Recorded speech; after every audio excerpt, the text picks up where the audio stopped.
solotry ny radio feony maneho anao indray amin'ity alina ity ny fizarana fa 2020 amin'ilay andian tantara nampitondraina ny lohateny hoe nofiko hono sanganasany Simone Menjanahary ho velomin'ireo mpilalao tantara eto amin'ny radio feony mani Ambositra nandrindra sy nandray feo naina Rakodondranaivo manatotosa Simone Menjanahary.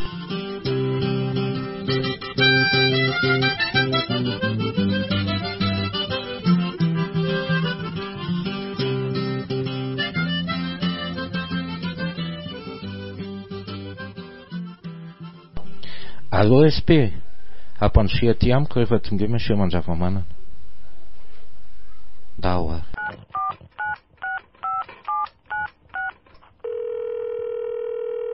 Manahoana ianao mon général? Manahoana izy tao? Ahoana hoe mon général? Amampony no maty? Dia firina ratsy? Ay. Tena ratsy be zany a. Eny atao ahoana fa tratrony tsy azo anoarana tsika. Eny ary efa nasaiko tonga aty izao iaona amiko. Manao vaantso amin'ny radio dia atsoy ao izay avy ny akangazany. Dia aizy ireo naratsy. Eny amin'ny ACR. Eny ary misaotra anao.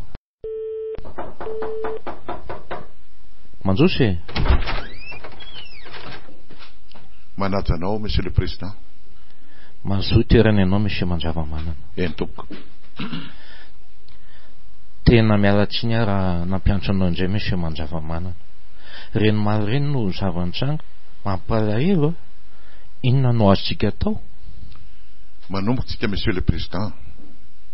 Tsy moramora ny fandaminana, indrindra ny fandresen-dahatra ireo olona izay niaraka tamiko sy ireo izay manoatra azy. Izany hoe ireo olona manararoatra ny mahakaiky anao. Nefa mandra-pahoviana monsieur Mandravamanana, lasa hitarika zavatra hafa raha tsy voafehantsika ao anatin'ny fotoana fo zao a. Na zao aza ane verevitra monsieur le président satria ny zanako mihitsy ane no tsy manaiky ny hevitra narosoko. Zaho anefa te andehandeha mba hitety an'ireo olon-tsotra sy fikambanana samy hafa ireo handresy lahatra azy ireo saingy hiasa rery aho. Mahafinaritra loatra ny toe-tsainao monsieur Mandravamanana. Izany nanomezako fahafahana anao saingy tsy haiko na everin'ny zanakao fa misy hevitra ambadika ve? Tena zany mihitsy monsieur le président. Izao ary eny tompoko. Aza kivy ianao ny mandresy lahatra azy ireo. Omeko miaramila fo ianao hiaro anao dia mandehana tototsao izay kasainao atao. Misaotra monsieur le président nefa fantatro mihitsy ny fitiavanao ny handaminana ny toetra raha ito amintsika saingy aoka hijanona ireo miaramila kasainao omenao atompoko. Dia ahoana izany? Aoka ihany no andeha fantatrao ny mety iseho raha ohatra ka misy mpiambina. Ekeko ary saingy matoky ve ianao fa tsisy amoa? Matoky monsieur le président. Zao ary eny tompoko. Alohan'ny anaovanao io etsika io dia tsara raha manao fanambarana amin'ny télévision ianao. Vao mainka mety amiko zany monsieur le président. Izao ihany dia ataotsika izany. Aza atao lava fa atao fohy nefa mafesa-danja. Eny tompoko. Andao ary endriko amin'ny hevitra fanaovana fanambarana ianao. Efa miandro eo ireo mpanao gazety. Dao ary tompoko.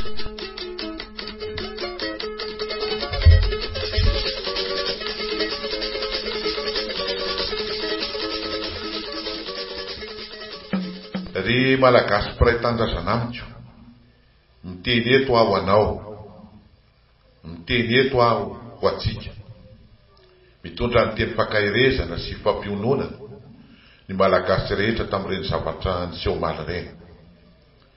Tsy misy afaka ilaza fa nahazo tombontsoa tamin'ireny na dia iray azy. Koa no ianareo no niaretako ny figadrana sy ny fijaliana tany am-ponja. No ianareo koa nefa no nazahoako zao fahafahako zao. Tsy hijandeto ny tolona fa hitohy, saingy aoka mba tsy ho tolona antatsahana aina intsony. Aoka mba tsy sintsony ny atao hoe mato any tanindrazana. Madagasikara tsy an'olon-draiky fa Madagasikara antsika jiaby. Fantatro ny maharary anareo, haiko ny mampijaly anareo. Ity avona iaraty aminareo, amaolana iaraka aminareo, ary amerina ny asy ny fihavanana malagasy. Rivoaka malagasy, ho ny tenin-drazantsika hoe tsy nisy natao tsiro diso fa izay miado ny tory fo. Aoko zay, ampy zay, andehantsika ifamela, andeha ifandray tanana, hajantsika manomboka eto ny fifandrafiana satria samy malagasy isika. Ho bajinitsika miaraka no ampamirapiratra ity Madagasikaratsika ity. Ko miantso anareo mpitondra mba hanaiky diso eo anatrehan'ireo baoka malagasy. Voalohany amin'izany ianao Andriamatovo Lo. Mino aho fa rehefa manao zany ianao dia ahatsapan'izany daholo ireo rehetra ao ambany fifezanao. Ho ela velona ny fihavanana sy mifankatiavana samy malagasy.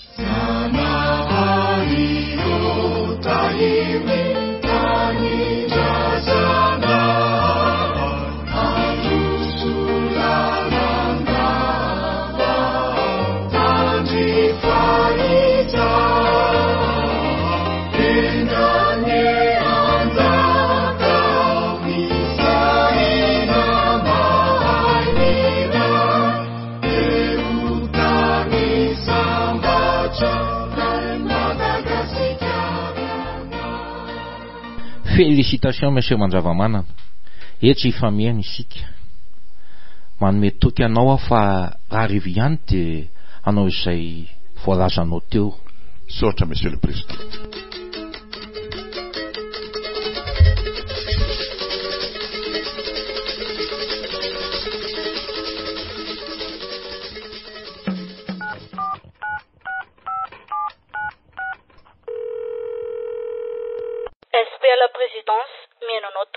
Mademoiselle Felana ihany ka? Sa tsy tadidinao tsony numéro-ko? Miala tsiny mademoiselle fa efa nofafako tao anatin'ny répertoire-ko ny numéronao ka tsy tadidiko tsony. Ay ve, tsy olana koa zany ka? Ka inona zany no azoko atao anao? Saika mba hitadiny iray koa tompoko. To henoko mantsy fa nampiatsony président taty hono izy. Ye, mariny zany. Nanao iny fanambarana iny tokoa izy. Sangy ratsy diso to efa lasa izy an. Ka nisy nanatitra azy ve sa? Saika omeny président mpiaminy izy fa tsy nanaiky. De mety ho fantatrao ve hoe aiza no mety nandehanany? Na sao de nisy siraka nampanaovina azy? Zay indray aloha tsy fantatro mademoiselle. Misaotra indrindra ary tompoko. Tsy misy saorana mademoiselle. Tena lozy ity. De inona ny ataontsika ry zareo a? Tena very ny hevitro. Lasa izy dada. Fa manina nefa raha antsoina telefona izy? Ka tsy misy telefona ne any aminy e. Na ho aza zany tena mba sahira-tsaigna rakolonga. Fa tsy hitanao ve zany izay nandehanandry mamazafy a? Ho aza nahazo teny mahery tagnaminy rehefa nareo lasa nanohona ny hevitra nareo iny. Fa nisy an'izany koa ve kay? Oay agnahoanako. Zafa mba nahita andrainao tezitra mafy tagnamiko hoatran'izany aho hatramin'izay. Raha sy tamin'igny maly igny. Fa inona nefa nidikan'izao zavatra ataon'izao e? Agnao miteny hosa misy telefona hiantsonareo azy agny. Nefa de io lazainareo fa sekreterany agnam'ny présidence io no henoko ny resaka tagnaminy farany tamin'ny telefona teo. Ahoana koa zany? Manana telefona zany izy fa tsy haitsika ny numéro-any. Tena magnana izy. Vao tapiny antso azy eo loha de nisy fiarakotiana miaramila nangala azy teo. Tamin'ilay izy nantsonanao fanambarany zany. Arakaraka ny heverina fa miroso any amin'ny famahana olana sika ty no vao maika mikatso tanteraka. De sanatria ve nahazo vola be ho takalin'izao ve izy? Tsy toetra ny dada kosa aloha zany e. Na eo aza ny hevitra tsy hitovizanay mianaka amin'izao toe-javatra izao tsy ho izy mihitsy no ho voavidy vola. Ka tokony mitady vaolana aingana isika fa sy ho talika zavatra hafa ty a. Fa de ho lasa iza tokoa ary nefa zany izy. Tena matahotra ny dady iny ary reto a. Sanatria sao hiafara amin'ny ainy izao zavatra izao. Kosa aloha nahita hoe rariny izy raha tezitra tamintsika. Inona ny tiany sy atongavana amin'izany relefina? Eno a. Mipetraha kosa nareo amin'ny toerany. Tokony mba nanadihadiny ny anton'ireny fanapa-kevitra ny raisin-dreny sika. Fa tsy avy hatrany de nanao toy ireny. Zay voasoratra lesy de voasoratra, ary zay vita de vita. Tsy mila everenana tsony zany relefina. Matoa ny aranandray fanapa-kevitra toy ireny sika. Dia samy manaiky fa tsy mety ny nataony. Zay izao seko mitady hita zavatra ho lazainy eo indray. fa zao kosa tsy midika ho fankalana azy zany na sanatriana ambanimbanianareo azy. Tadidio tsara fa hevitra ny tsy hitovizanay mianaka, fa maharaiko niteraka azy kosa manaja azy foana. Sarotra ty ary tena marina izay voalazan'ny lefiny izay. Ny tsy hitovizantsika hevitra taminy anie dia ity izy mihazo be fatany andreo olona milaza azy tsy maty manota sy manakaiky an'ity fitondrany ity izay ihany. Laha ny andro amin'izany ianareo izay misy azy ny tokony fatarina fa tsy loazanareo mety hevitra ny raha efa vita eo. Dia aiza nefa izany no mety ahitantsika azy ry bebe a? Maninona nefa aloha raha antsoina kolonel Silofo e? Hevitra mety izany Aleo aro antsoiko izy.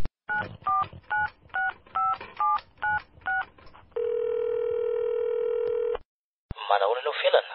So fa azo amin'ny telefôniny ianao? Fa misy iny sa mikasika lefa nambarana ataon'ny renao maleto andro iny?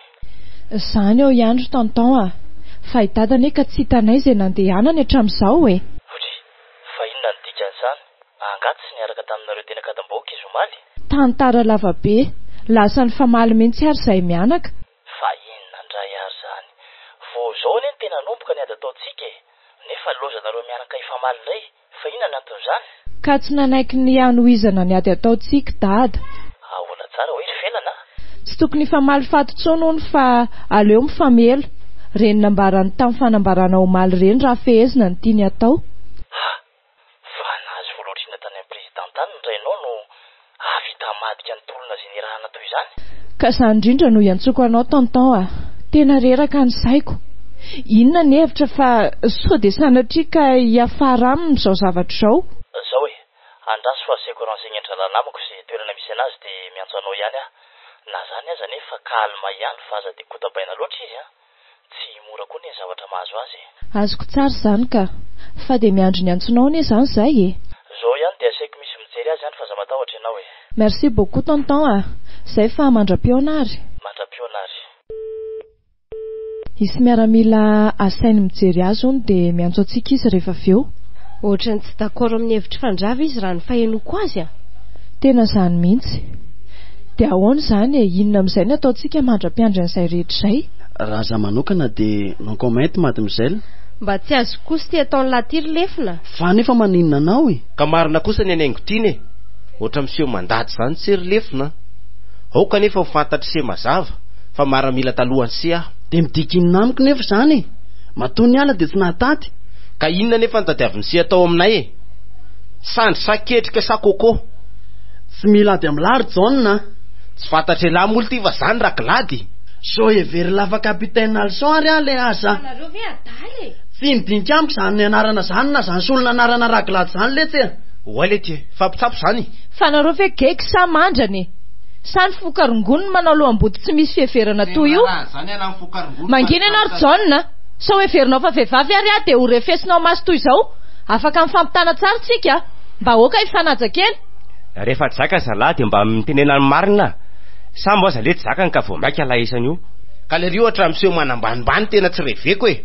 Fa elavena andro sa nanokona nitsembotseboka toy izao le. Oka mba tsy hifandrefy maso kely tsika raklady mbola hita laza ny lefina mandroboka ny folo laza zany. Fa nareo fe tsy efa teneniny lasa ianao voaka ny lefina. Lasa koa bandy ary ny teny amin'ny lafa mbola hifankahita tsika mitsamina raha miseho beloha toy izao foana la. Tsy mirarahanyzany lesy manao lohan-dahalo fahatany. Oui, ary ampahafantariko alaza ny lohan-dahalo zany. Ny fanjakana ary le tsy mbola tsy nahasambitrahitra amin'izao. Ka zay ela nefa nanandrana fa tsy tafy. Ory lefina, fa maninona sarotra teneniny? Okey, lasa mibandy. Tsy misy mety ampirorolahy olo ty Dia zao ve zany no ataontsika rehefa tsy miaraka midady sika Oka kizay ry felana. Raha hoana sendra nandalo reny ary zavatra tsy maintsy andalovana ihany koa rehefa sendra kiondalana toy izao. Dia inona izany no ataontsika raingo tiana? Aza mieritreritra ny hiverina amin'izay efa fanapa-kevitra noraisiny ianao ry felana. Marina izany anaka. John, mba jereo zao zava-misy izao. Maninona no isika indray no mitady hiady an-trano? Ao fa tsy amerina tsony aho mandrosa ianao moa letinao. Fa misy inona no mitomany felana? I John tezitra be. Lefina ny fanena amiko tezitra ihany koa. Fa inona ny zava-nisy? Ny famaly teo kizy rola. John sy lefina ve? Ie. Mino aho fa avy aminao indray izao no nanton'izany ry John fa ahoana moa zany no avy de tsarana hoe avy amiko? Fantatro lefina sy ny toetrany, tsotra sady be fandeferana, ary fantatro ihany koa ny toetranao. Fa maninona mifampiatsara velatsy toy izany? Hatrany am-boalohany ry John, vao nifankalala sika dia efa fantatro izany, ary raha nahita ireny fiarahanareo lahy ireny dia tsy mba nanampoanareo efa maly toy izao. Ka maninona raha lery ny teneninao fa zahay? Ianao izay nikasa ity no azoko tenenina fa tsy izy. Soa ihany fantatro ny mbola aty aloha ny toetranao. Tsy olako izany. Okaka izay ry mandahatra, efa nifona izy. Impiry mifona izany vao tonga saina fa misy toetra tsy mety ao aminao ao. Na izao zava-misy mihantra amintsika izao very John, dia mbola hananareo fotoana ifamaliana ihany. Mba mieritrereta. Oka ho azay soa aloha fa tonga ianao. Fa inona nefa ny tena olana? Tsy hitako izy nandehanany fandrava. Fa tsy nanao an'ilay fanambarana iny ve izy? Efa natsoina ny SP-ny président fa tsy antsoina hono izy. Dia lasa izy amin'ity tany korotany ity ary. Ka izany mihitsy anekino anton'izao fifamaliana izao fanena tamindrita nefa lefina. Lasa nivoakany izy. Nanontaniako izay alainy fa tsy niteny. Aleo mihitsy aloha izy aka saina kely ihany. Dia inona no efa nataonareo? Efa niantso ny kolonel Slov izay teo ary nilaza izy fa aniraka miaramila hijery azy hono. Tsara izany. Ao anefa izao vao nahazo vaovao fa ilaina andray fitenenana hono ianao amin'ny rapitso io. Tena tsy haiko tsony tena sahirana kiny saiko nefa dia miandry anao ny vahoaka. Efa betsaka anie ny olon-tsotra sy ny fikambanana politika maro no miantso fifidianana mialohan'ny fotoana. Tsy mazava amiko izany. Efa mandeha ny resaka sy ny kajikajy fa inga Mandravamanina no kandidaty tokana harotsaka. Tena mety kosa raha izany Manaika fa ho lasa io ary andresy izy satria efa nilaza ny filoha fa tsy hanohana nanolotra kandida. Saingy jereo ty tsy fitovika-hevitra amin'ity. Azo amboarina izany rehefa izay no hita fa hanarenana ny firenena. Sady resentsika lahatra ki izy sarotra anekiny andresy lahatra ny dadane iny. Araky ny tenirainao anaka sy tezitra ngamiko izy efa nolazaiko hoe mivavaka ho anao dia nilazainy fa tsy mila izany vavaka izany hoy izy fa rainy ankizy sy mahafantatra izay tokony ataony rainy roa ivavaha raha hivavaka anao. Bebe sao dia mba mamoron-dresaka kosa bebe, tsy vita ny dada ny teny an'izany. Nefa anaka dia tena nitoneniny tamiko izany. Marina ve izany mamazavy? Tena tezitra maro ny dada matoa mahavita amin'ny teny toy izany. Toa-tsaroako ilay izy nasika tamiko tany Somatamana hoe tsy izay rehetra teninao amin'ny mahazanako anao dia hoekeko daholo. Tena tadidiko mihitsy koa iny ry felana. Eny tsy maninona fa amin'ny mahazanaka dia anjarako ny mamaly izay nataon'olona taminy, indrindra ny madame sy ilay ministra sy ty rafidy ty. Na inona idona na inona hiatra dia tsy maintsy vitako ny valifatiko. Dia ahoana? Handray fitenenana anao rampitso? Handray Ok, tsara izany. Ary toa tsy niteny intsony John? Misy fotoana hitenenana dia misy fotoana anginana ry Zoa. Fotoana anginana izany izao? Mazava ho azy. Tsara izany. Sady izay mangina koa anie ho ny volamena. Fa ohatrany efa mandroso maizina ihany ny andro toa mbola tsy niverina foana lefina. Efa olon-dehibe iny reto tsy atahorana ho very ihany koa. Nitondra izay havatra amin'ny rampitso izay no tena nandehanako taty. Fa andeha amin'izay misaotra betsaka kia dia eny izany miona. Ie, izay ary fa veloma aby. Nitondra fiara angandry? Mbola tsy manana sika fa ilay mpiara-miasa amiko no niarahako. Ka tsy aleo ateriko ianao? Tsy mandany aterinao za. Saingy aza atao tratry ny masoandro miletika ny fahatezerana. Amin'ny manaraka indray. Veloma re. Mahala-elo any vero kia izany ka. Ela tokoa izay tsy niresahantsika taminy ko. Maninona raha tsoina? Tena izany mihitsy ny mety.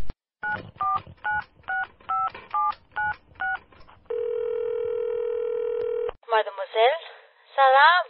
Salama kira zandry manahoana ndry ihany? Hatreto aloha mbola salama fa malahelo sy maniny anareo. Izany mihitsy ny atsoko anao io zaoko.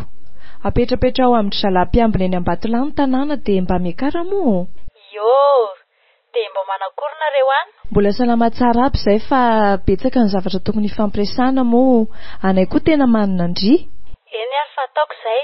Dia mba lazao koa dadamily dia miaraha moa nareo mianaka. Misy vola atao frais ve nefa ny amindry? Misy atika. Omeo frais ary dadamily dia soloko rehefa tonga aty ny volany vero Tsy mila solo Zahay ary dia miakara rehefa milamindamina ny zavatra rehetra any. Eny ary dia maovamangany amin'ny rehetra any. Iô.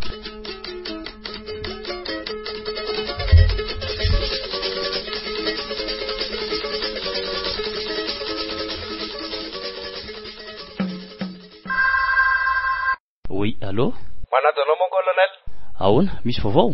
Atiandao amin'ny mandro seza zay zaho mon colonel ary hitanay ity ilay ngaman-dravamanana. Andohany mandro seza? Eny tompoko. Dia manao inana izy? Miresaka amin'ireo olona manam-pahaoriana ireo. Dia izy izy no any?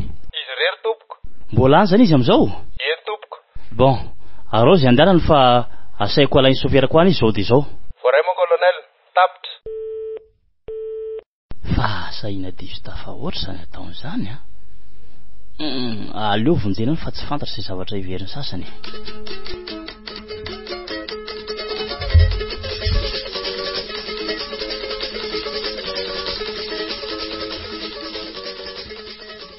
Inona moa no mbola andehananao aty aminay? Mahavoavidy ny fatin'ny havanay ve ianao? Sa tonga hijery ny fahorianay? Ho fanafahananao ny adianay ary nanavitra ity firenena anjakany kolokolo sy tsy fandriam-palemanay ity ny laranay omaly ka nanoananay zanakao sy ireo mpiara-miasa aminy. Nefa dia izao faty miapatra maratra mafy any amin'ny hopitaly ambavahoana amin'ny fahafatesana trano maisy potipotika izany ny setriny. Nefa dia noho ianao tompoko ny nahatonga izany. Mpamadra sy mpamitaka ianao, voavidy vola pikaramanady ny fanjakana, mandehana mandeha fa tsy mila anao zahay. Misy mandravamanana tsy tia valifaty, tsy ho zakanao izao alahelinay izao, misaotra amin'izao fijerinao feny fandatsanana izao. Fa maninona no mitena atao izany nareo e? Ianareo ve dia mieritreritra fa ho sitrako izao fahoriana metsady aminareo izao? Tsia, tena tsy sitrako izao. Tsy sitraka ao ka maninona no ataonao? Mila mamaly faty izay nanao ratsy taminay zahay. Raha tena tianao ty firenentsika tia dia andeha araka aminay mamaly faty ireo nanendrika anao sy ny namanao. Andravy ireo tambajotra mpanao afera sy mpanao kolokolo maro eto amintsika. Rehefa tsy vitanao izany dia mandehana sao ianao indray ny antefan'ny alailinay sy ny atezeranay eto. Nefa dia tsy aleto aho raha tsy afaka ny alahelinareo. Fa inona izany tianao hatao? Raha tena tian'ity firenentsika ity nareo dia no izay teneniko aminareo. Afaka androso ilamina ary hiarina ao anatin'ny valifaty ve ny fianakaviana anankiray raha nisy ady ny fanaovana. Tsisy kosa izany e, ahoana no apety an'izany? Ka inona ary no tokony atao? Mifandamina dia mifampiresaka ramose. Ohatra anankiray omeko anareo ary ty. Raha nisy olona anankiray tamin'ireo fianakaviana ohatra no nigadra no nendrikenika anazy ho azy, nefa tafavoaka ny fonjy izy satria tsy mitompona ny fitoriana azy dia nanatona an'ireo fianakaviana nanagadra azy izy ka nilaza hoe andehantsika hifandamina fa tsy hanao valifaty aminareo dia diso ve izy satria izay no heveriny fa hampiverina filaminana sy ny fifankatiavana ao anatin'ny fianakaviana. Tsy diso izy ramose, zara aza mba tsy nanao valifaty izy. Ay ve, marina izany. Dia maninona ary izany tsy ekenareo ny fiankaviako e? Fiankaviako anareo mba hifandamina fa tsy hifanao valifaty eto tsika. Ka samihafa kosa izany e, ny iray fianakaviana ity raharam-pirenena. Marina izany, raharam-pirenena tokoa ty. Nefa mba tadidio fa efa fon'Andriamanitra ao fianakaviana ray ny tsika malagasy, dia tsika ve no andeha hifamono sy hifanao valifaty eto izay afaka dia hanagadra izao tsy andresy lahatra ela be anareo satria mbola ao anatin'ny fahorianareo. Fa mba misy fanontaniana tiako apetraka aminareo ty, inona ny fototra izay niorena ny mahamalagasy atsika hatramin'izay? Fihavanana tompoko. Ay ve, mazava be ne zany ramose. Dia teteny aminareo hoe miverena ary amin'ny fototra nahatsikaatsika io, ny fihavanana izay nampiavaka atsika tamin'ireo firenena maro, io no hivereno hitodiana sy ainana dia handresy isika. Tsy misy afa-tsy izay. Raha miverina amin'ny fototra io ianareo izay meno ahy dia mino ahy fa tsy ela dia ho rafatsika ireo rehetra manahirana atsika amin'izao fotoana izao, ka ilamina sy adantsika ary hiverina indray ny tena mahamalagasy atsika. Mahireza ary fa izao ny teniko alohan'ny isaratsika. Raisiko adidiko ny miara-mizaka aminareo izao fahoriana miatra aminareo izao. Matokisana fa mbola hiverina ty aho tsy ho ela. Izay fa veloma e. Veloma tompoko. Misaotra anao Andriamanitra fa hitako ihany lehibeko. tena ifandravy ty avy nyresaka tamin'reto olo reto ty fa inona nataony taty ry fandrava lehibeko ity aho tonga hitady anao tompoko lefina fa iza naniraka anse aty ny fitiavako anao sy ny mahalehibeko anao ry fandrava tsy mazava amiko zany teny se zany ahoana moa ny eritreretako fa ianao rery no mandeha aty amin'izao fotoan-tsarotra zao ry fandrava ka iza nefa nanasarotra azy ry lefina ifonako tongotra matanana ry fandrava ny nantaovako ny baikinao maliny mifona aho tompoko zaho ane tsy nanameloka anareo ry lefina ireny no hevitra hitanareo fa nety de tsy mpisakana sady mihevitra ianareo angamba fa ao anatin'ny valifaty no sy ny fandaminana disy zany ry lefina raha teo mpampiavana sy manana ny fanirina ialana amin'izao situation grave mahazo ny firenetsika izao tsika de tsy maintsy misy manao fahampozakena na le hoe sacrifice moramora fa sao de mikasa isambotra lehibeko a de vitaiko amin'ity basiko ty mivoa mora amin'ny fiara nama na inona hijanonanareo eto za ihany lesty ry lefina za izy tsy fantatra laisiny miaramila colonel Slovo lesty raha taxe miala tsiny fa tsy mahafantatra lahy lasa mandeha fa so rarafako ao andraso fa toko izy de mekosely telefona ka ataovy malaky fa tsy lasa be herim-posery lefina ary tena tsy nanenina mihitsy aho nandray anseho mpiara-miasa amiko fa hoana ry taxa tsy hitanareo nga izy io izy mon colonel fa omeko anao eny tompo fa izy io lefina mpiambina matokiny ngaman-dravamanina tompoko fa izy anao azafady colonel Slofian lestir lefina aiza lehibe se io izy fa inona no ilanao azy so de verese fa mpamadika azy ary meo a izy fa maike amin'ny mampiambina kaiky azy ahy no ilaiko fantatra izay hitadiavanao azy fa zazakely ve amse tapako ty rehefa tsy hiteny ianao meo a izy fa anavotako azy no hitadiavako azy suira miteninao ianao mon colonel meo a izy mitady anao colonel Slofo ry fandrava lehibeko manaja anao mon colonel zao mideo anatin'ny fiarana saiko nijery ase io de atetrano miresaka ok ary zay fa miandry ase oui mon colonel milamina very fandrava andao hitao anatin'ny fiara io fa any atrantsika miresaka ty ny telefonina sery zandry ao mandro avy aorinao ianareo tompoko sotra zandry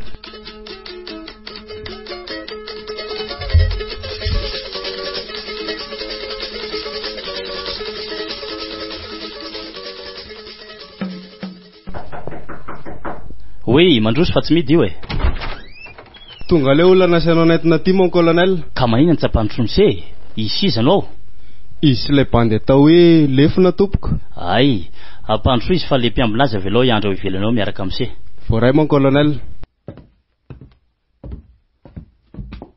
mandro enao misy mandravamanana fa ise kosa ry lefina miaraka amiko eto tsy olan'izany ka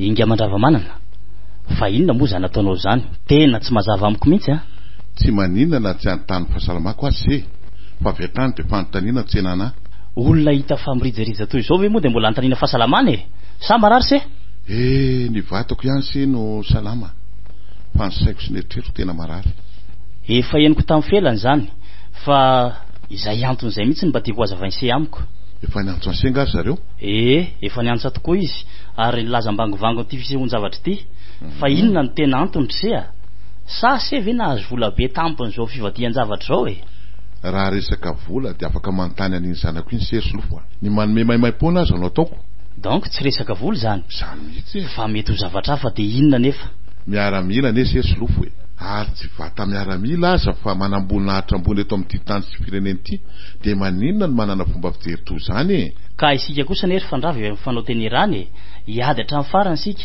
nefa de nitapohany serany mangatsika avy hatrany le hafanana atao amponindreo namatsika de manjary gaga de aza gaga kosa raha mety manolotra sy mandany teny se felana sy ny namany zao mon colonel raha titsika ny alana amin'izao zava-misy zao de ny fifamelana aloha anao tsy maintsy atao manaiky aho zay tsy nety nataoko izay koa tokony ho toraka zany ireo olona ao anatin'ny fitondrana sy ny firongony de tokony tsy maintsy miankeloko eo masom-bahoaka fa nisy tsy nety koa no nataony tena tsy nety fa tsy hoe nisy tsy nety ry sea eny ekeko zay fomba filazan'sy azy fa ny tiako atongavana de ny fiverenantsika mifototra tena nysehontsika amin'ny mahamalagasy atsika inona moa no te seho mbara am'izany ny fihavanana malagasy ry sea sy ireo vahoaka valala tsy mandady arona fa inona zany aloha no ny fanarahanareo mba tiako azavazava tsara kokoa. Efa nyteny ny filoham-pirenena fa tsy hirotsaka ho fidiana intsony izy amin'ny fifidianana manaraka tsy hanohana kandida izy. Mazava be ane zany mon colonel na tsy ho azavako amse azy. Zany hoe zany raha azoko tsara de maneritreritry hirotsaka zany se raha vonanampy ahy ianareo fa ahoana moa tsy hanampy ase zay.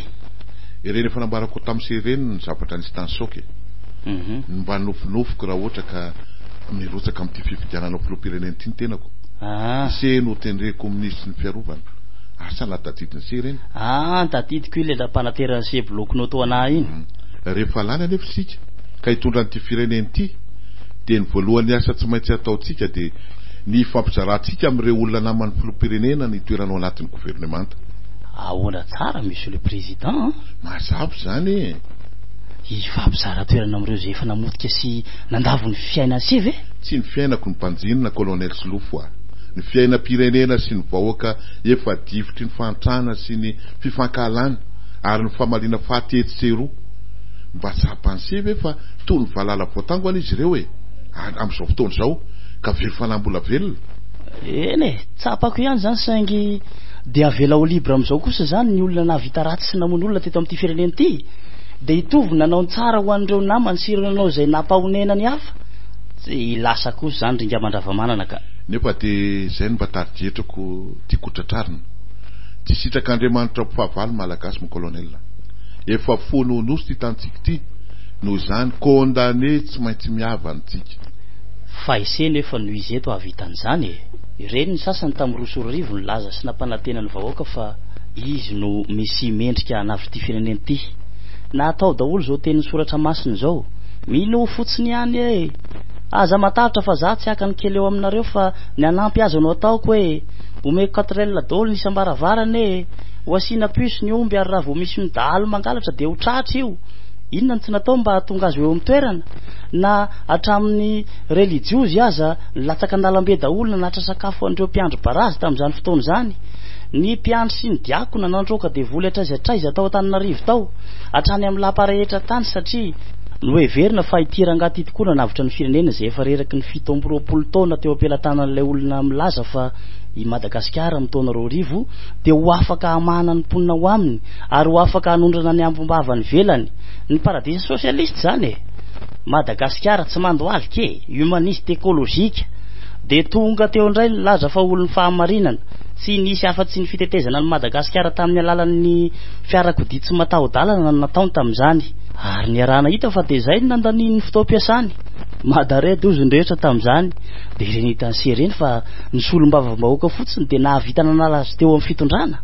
Ry zandry kely indray reny efa voasiketa ho mpanonga-patsakany reny ary tadidiko tsara mihitsy ny tamin'izany fa ise de anisana nampy azy tamin'izany ary ise ny nahavita izay eritreretiny tsy ho vita ny fitondrana amin'izao moa de io raha mahita io tapidalaka le tony sokona nany bato efa nambarany se zany fa tsy ho resahako tsony eny toizo ka raha misy herin'ny fanahy masina tonga ato amiko milaza fa ise indray ny mesi fa tsy ilay apôstôly tsaratsara iny izay malaza amin'izao ka irak'Andriamanitra navitra ity firenena ity dia hiny tanteraka ary mino hoy izay katolika izay tononay amin'ny fanekempinoana isaky ny lahady fa ho avitra se tokoa ty Madagasikara ty.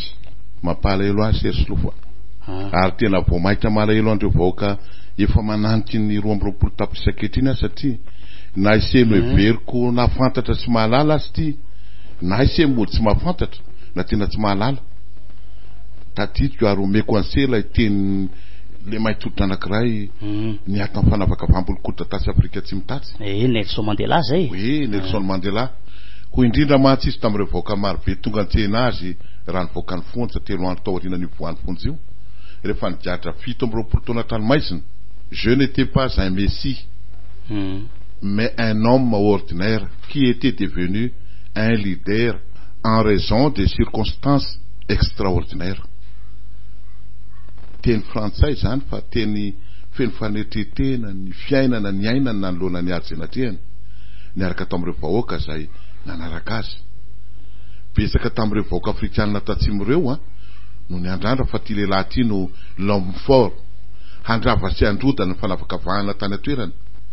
Marina fa raha tokoa le izy ary tsy ela fa tao aorianan'io taona 1970 ny voany tany ampontsy io dia ravany zany fanavakavahana zany. Fa marina ihany koa nefa ny teniny fa tsy mesy izy ka hitondra fahagagana ho an'ireo vahoaka ny andry azy. Fa le taniny kosa ireo olona ireo ho amin'ny fankatiavana sy ny firaisankina, fitambarana ho iray manoloana ny ady tsy maintsy mbola hotoizana. Raha tadidiny se mino fa inse zany tsy nakasitraka n'izany eritrerin' zany ny vadiny antsoina hoe Winnie Mandela, fa nanotra azy ary nitaona ny vahoaka ho amin'ny fanenjehana hatrany andreo fotsiolotra. Tsy niverina tamin'ny heviny anefa Nelson Mandela fa niroso hatrany izy. Amin'izao fotoana izao Colonel Silofo hitako fa tsy lavitra an'izany zao atao an-janako zao. Sainginona ny hafarany resy lahitra tsy kelikely ireo mainty hoditra ireo ary niverina tamin'ny hevitra ho fanohizana ny ady io. Dia azagaga se raha ilay olona izay nigadra 17 taona tany amponja no izay mena sazy farany ambony indrindra nilasa filoham-pirenena taty amin'ny taona 1970.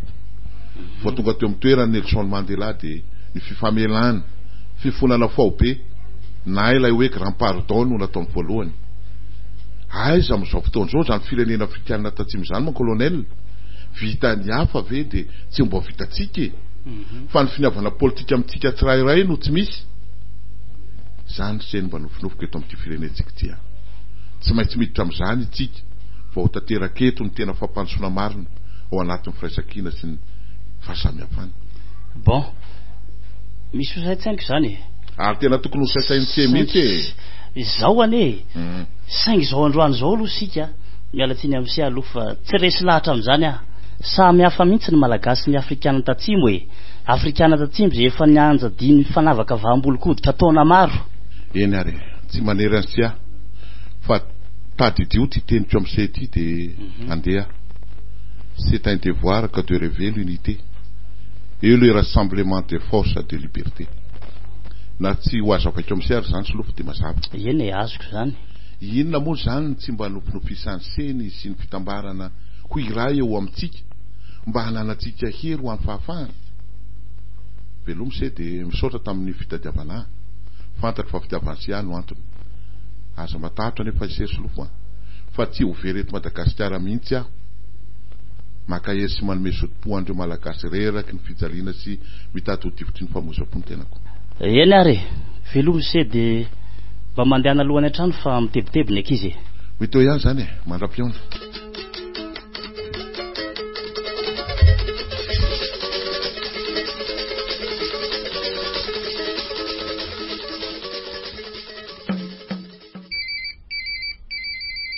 Manaja anao Monsieur le Président. Miandry anao atao amin'ny birao ko amin'roa Monsieur le Ministre dia eto miaraka aminao koa rafiki namanao. Eny ary Monsieur le Président. Sao tara fa mbola betsaka ny zavatra miandray Eny tompoko. Fa misy inona ndray ary tena lasa makarary loha mihitsy ny ty raharaha ty.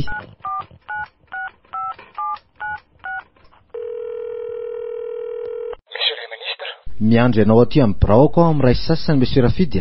Fa misy inona ndray Monsieur le Ministre. Ilain'ny filoham-pirenentsika ianao. Tena tsy afaka amin'izany tsony aloha. Fa sasatry ny miaina ve Rafidy ka ny sakamatory indray no alaim-bolombava. Finona nefa no ilany antsika. Raha fantatra efa nambarako taminao amin'izao antso ataoko aminao zao, zay fa afaka tsy tonga ianao rehefa tsy ilainao ny andehanana ho any. Meno anao madame. Fa hono Monsieur le Ministre. Fa inona ny antony tadiava Monsieur le Président anahy?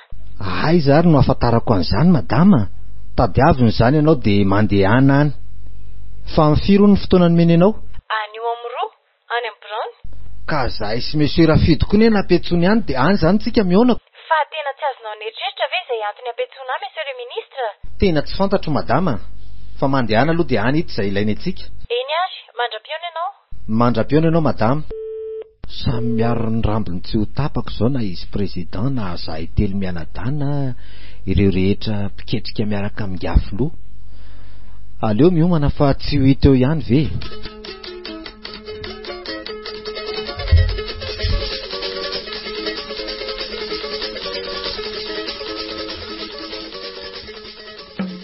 Monsieur le Président, tonga ao tompoko ireo olona telo nasainao ianao aminao. Asefo manjoso ary izy. Voray Monsieur le Président.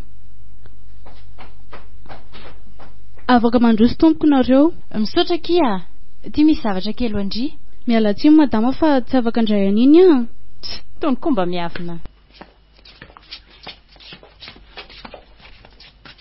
Rehefa avy nampisambolona dia navototra, tsy vitan'izany akory fa mbola ampiantsoana indray. Manajanao monsieur le président. Mazaho toeranareo. Manao an'ino tompoko? Manao any ianao monsieur Rafidy. Ao mipetraha fa azo misalasala ianao. Misaotra tompoko. Miainanao ary izay. Aza atao resabe nefa fa tena mbola be ny asa manahirana anay a. Madamo Sarinina, fa mitona sarotra toy izao ve dia mbola nanana fotoana ifamaliana amiko foana ianao e. Ka tsory amiko aloha ny mariny.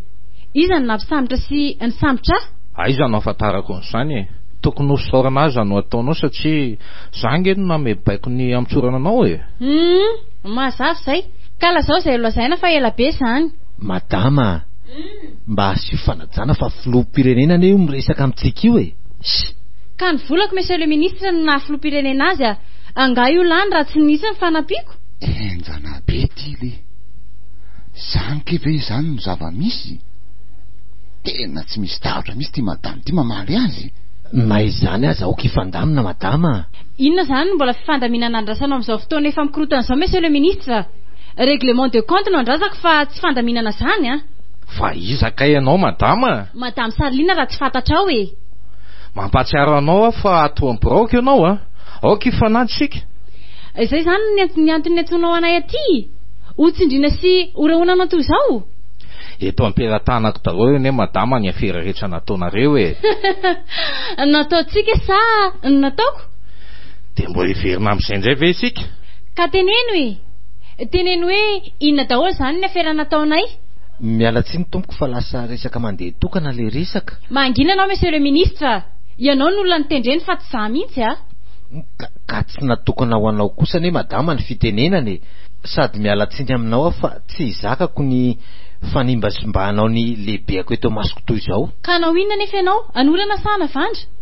Fa inona zany no tena tadiavinao madama? Ady sa fidirana ponja?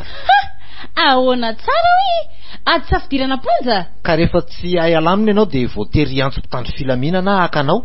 Mazava zany. Ianao zany nanao izay isam-bolana a? Mangina ianao madama. Tsy ny vavanao no iraiko enony eto a. Zao no izy. Ireny efa renao reny ny zava-nisy no ahafahany ray manjava-manana. Izaho tsy rotsaka fidiana intsony amin'ny manaraka. Efa enina tokoa reny monsieur le président. Fa mba azonao hazavaina aminay ve tompoko ny antony? Eny tokoa monsieur le président. Ny fahatsapako izay mety ho fahasarotan-javatra eto amin'ny firenena no antony tokana nahatonga namoaka ireny fanambarany ireny. Eny monsieur le président. Efa niresaka ihany moa sika sy ianao ary nandresy lahatra anao saingy matoy ianao nandray ireny fanapahan-kevitra ireny dia everiko fa efa voadinikao ireny. Ny tena antony nampiatsoko anareo dia satria fantako fa mpiara-masy akaiky ianareo. Tsy vitan'izany ihany fa niara niasa tamin'ny monsieur Manjavamanana ity. Miala tsiny monsieur le président. Raha izay telo menadahy reto dia niara niasa tokoa. Fa raha hoe niaraka tamin'ny indrangahy iny kosa dia tsy marina izany monsieur le président. Asehoko anao zany porofo monsieur Rafidy vao eky anao a. Na dia reny fijoroana vavolombelona tamin'ny tele nataon'ny zareo reny aza ve dia mbola ho lavinao ihany. Ka afaka miteniteny foana izay lazaina ihany izy monsieur le président. Aza fantatra miaro teny ianao monsieur Rafidy a. Eniko daholo angery ny afera nombona nataonareo tany io sy tany isaoka ny tany somatamany reny e. Saingy tsy ny teny a. Lava be zany e. Ka ina aloha ny tena antony antsonao anay fa maika izay. Zao no izy madama. Hiteny aminareo fotsiny a. Aoka izay. Ajanao ny manomboka eto ireo afera maloto rehetra nazatra anareo. Ny fanaovana ny tsy maty manota, ny fanodikotonana ny volam-bahoaka. Efa miroso amin'ny fampihavana amin'ny pirenena ankehitriny a.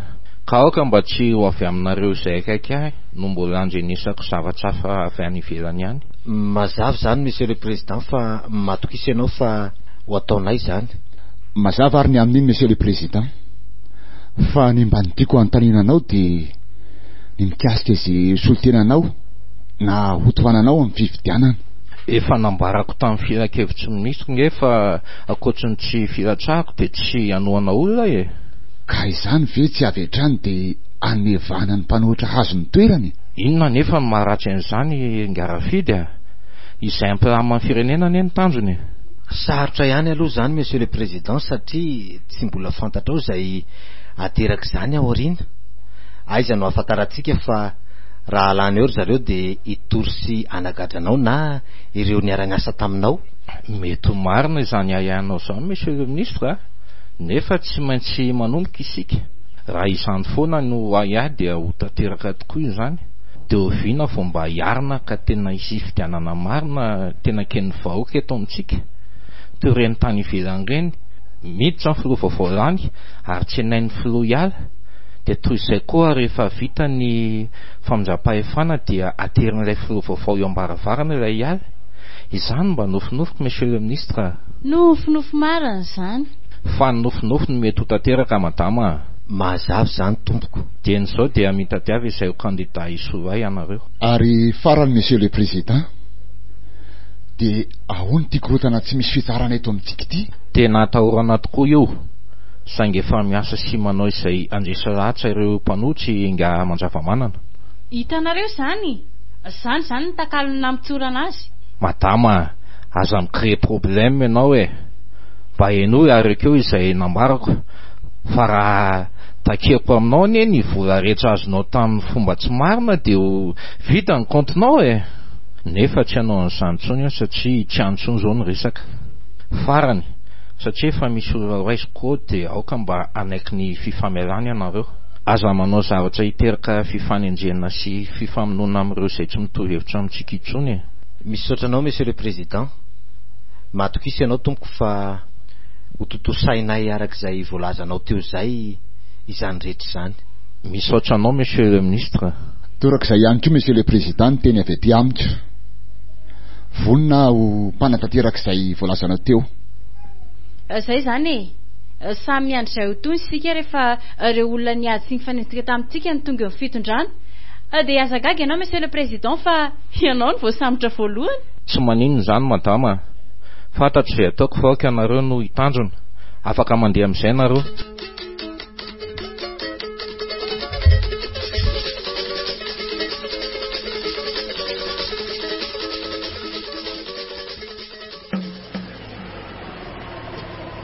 Lieutenant Zou, fa avy aiza izy izany? Manajanao mon capitaine. Midira ato anaty fiara dia ato miresaka. Misaotra, avy nandalo tany amin'ny toerana dia andeha hamonjy any akatim-bahoaka. Ay, lalana raisina ihany izany ko. Ka inona hono ny vaovao farany taorian'ireny zava-mitranga ireny? Tsy izay nisy andiaman-drafamanana dia sahiran-tsaina sy lasa mifamaly ry zareo. Fa lasa aiza indray hono? Toa hoe nampiantsoany président nanao iny fanambarana iny dia mbola tsy niverina hatramin'izao. Lasa mitady ide passé aky ity affaire ity an.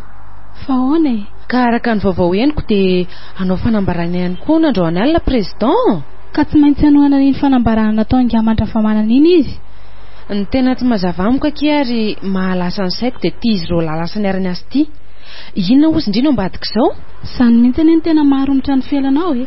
Tsy vitan'izany fa mitady ho betsaka ny miaramila sy ny olon-tsotra mitady ho resy lahatra amin'ity ataony tiako. Za kosa aloha mahita fa misy marina ny azy. Raha ifamono sy ady laharana eto foana no ataontsika dia aiza ny hafaran'ny firenentsika ity. Ary misy baraza io aloha io zany a. Ary mba miaramila an'iza koa ty e. So dia mba ho tratra ny fandrika eto indray sika roa. Mijanona ety lavidavitra dia hita eo. Iny fa nanatony.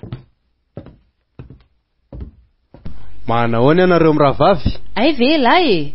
Fa inona ny dikan'ity barazy ity? Mila mitarina mba tsy hiverenan'ny faty olona toy ireny lasy ireny mon capitaine.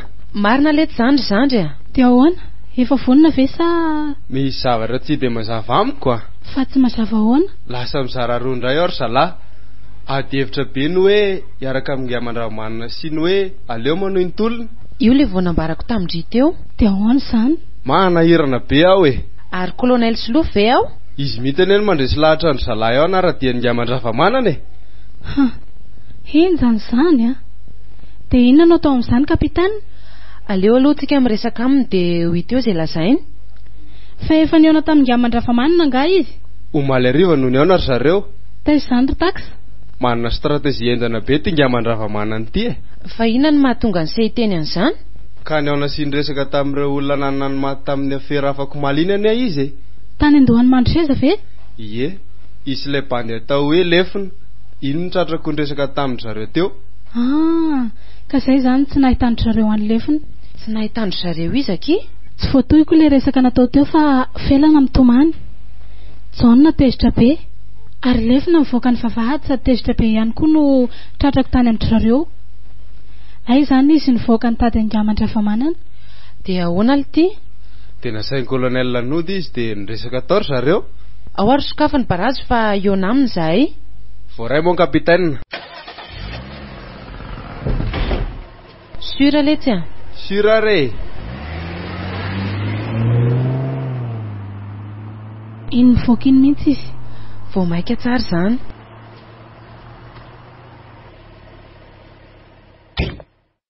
nareo mirahavavy a manome voninahitra anao mon colonel manajanao mon colonel vaovao nentinareo eo ana aminao mihitsy zao ny dianaiko fa misy inony mikasika izany fivorianareo izany manahirana izy ity sarotra mihitsy ny fandaminana fa inona ny mahasarotra azy ka lasa mitady izara roa ny herintsika ka efa nambarany takisa taminay teo ihany fa ny hevitra ao ny tiana eo azo rehefa mandinika lalina ny resaka ny fanaovako tamin'ny aman-dravamanana maly aloha dia resa lahatra ny anaradia azy zany mihitsy ka tsy misy maharatsy an'izany eny e araha mazava aminao tsara ny tanjona tiano tratrarina mon colonel nandinika izany nandritry ny alina manontolo fa marina ny azy arotsika iadsika samy malagasy potena ny sotoavana mamalagasy atsika ohatry ny alatra tolapaty ny alatra lakilosy ny alatromby taiza teto amin'ity tantsika ity moa nisy an'izany hoe olona tapahan-doha zany eny fa na dia atao hoe dahalo aza le olona etsy an-danin'izany ny fandorana olona velona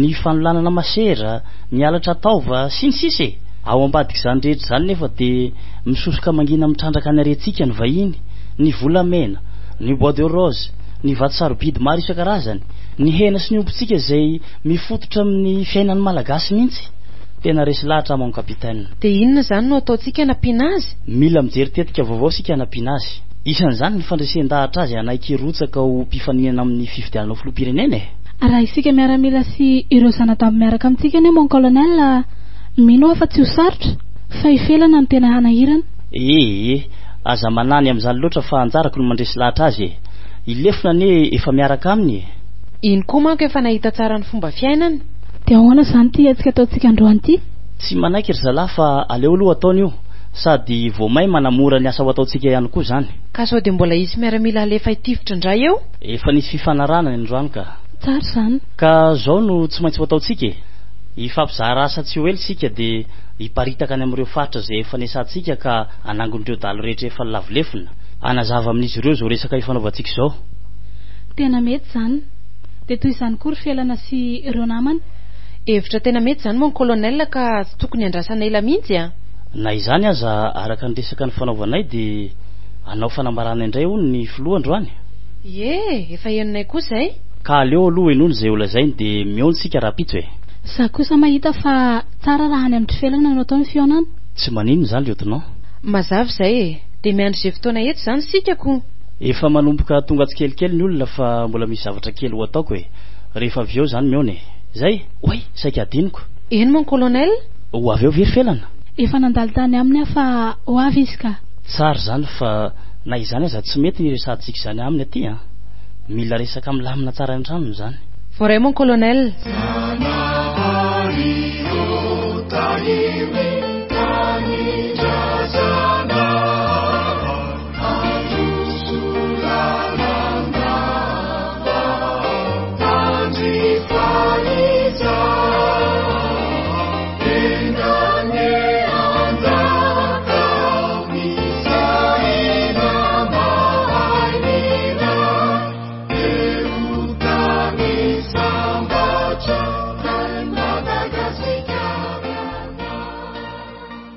malagasy avako raisiko voninahitra lehibe amin'ny anaranao vahoaka no anaovako izao fanambarana izao noho ny toe-javatra izay miseho eto amin'ny firenena tato ato indrindra fa ny fietsiketsehana ny seho teny akadim-bahoaka ka namoizana ain'olona mporony maro voatserakory izay dia raisiko adidi ny mitondra ny teny fampinonana sy fankairezana ho an'ireo fianakaviana nanana ny havana namony ainy.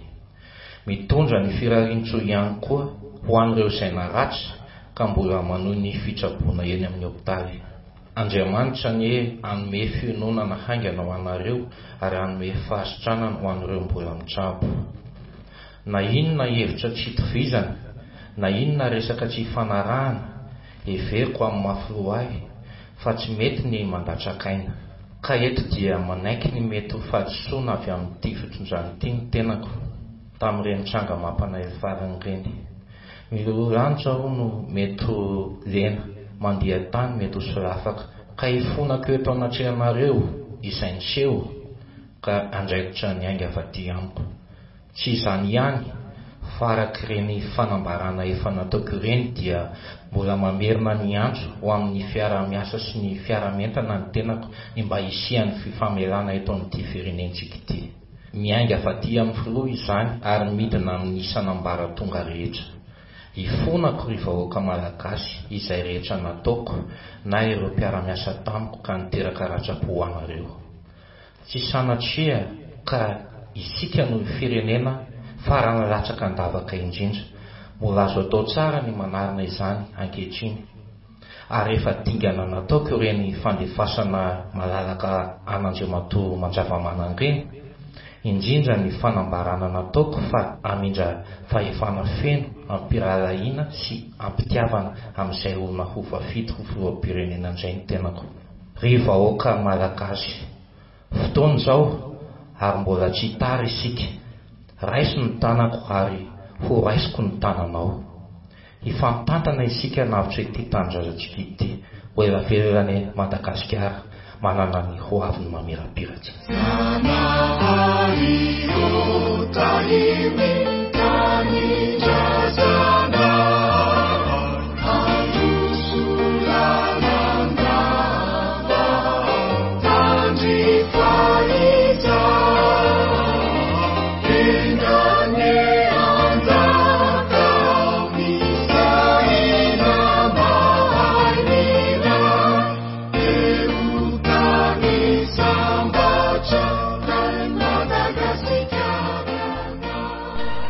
Ry vahoaka Limpandrosoana, salame.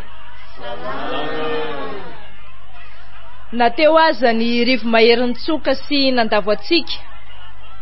Nateo azy ireo tifitra vararaka namony sy nandatsaka ny andreo namatsika ireo. Nateo aza ny fanambarana izay nataon'ilay olona mbola milaza fa izy no filoham-pirenena kanefa efa manaiky diso resy teo anatrehandreo tranga maro niseho teto amin'ity firenena ity, sy ny fitantanana anatsiana omby nataony sy ireo mpiara-miasa aminy, ka hiantsony fifonana amintsika vahoaka ankehitriny dia misaotra antsika satria mbola eto foana isika. Tonga eto foana isika, tsy miala eto isika raha tsy vita ny tolona.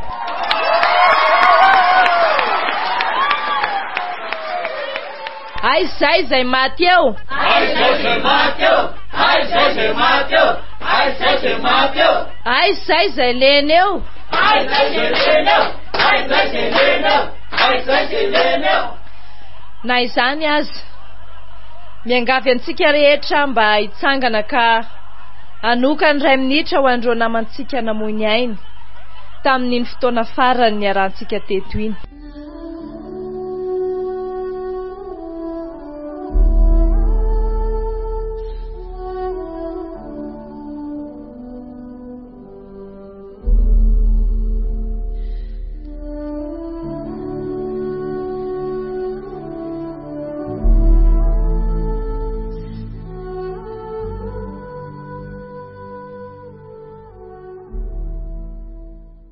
Misaotra tompoko,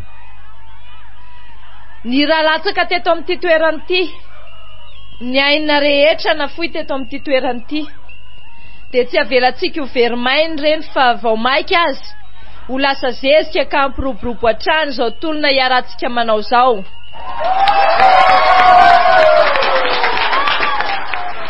Vao maika ampirehetra isan'andro ny fitiavan-tanindrazana ao anatintsika ka hibaiko atsika hatrany hamaly faty azy ireo. Tsy mijanona ny tolona ratsy lavy ny fahavalo.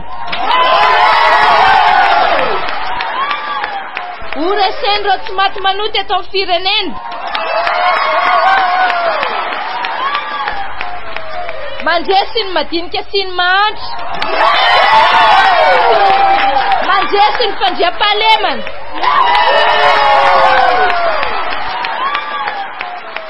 Tsy afeniko aminareo fa na izahay sy ny raiko niteraka azy ankehitriny tsy mitovy hevitra intsony, satria tsy mitovy ny tanjona tratrarina.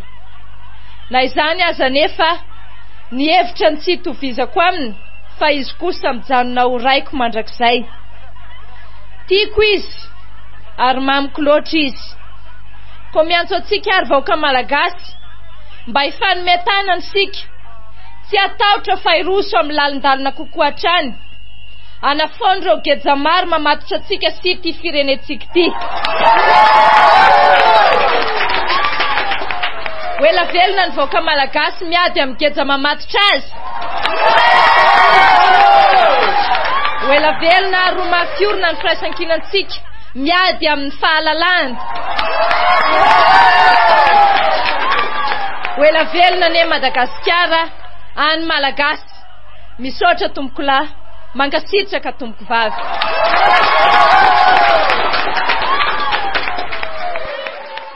Mba saty isipa kely ty lieutenant a.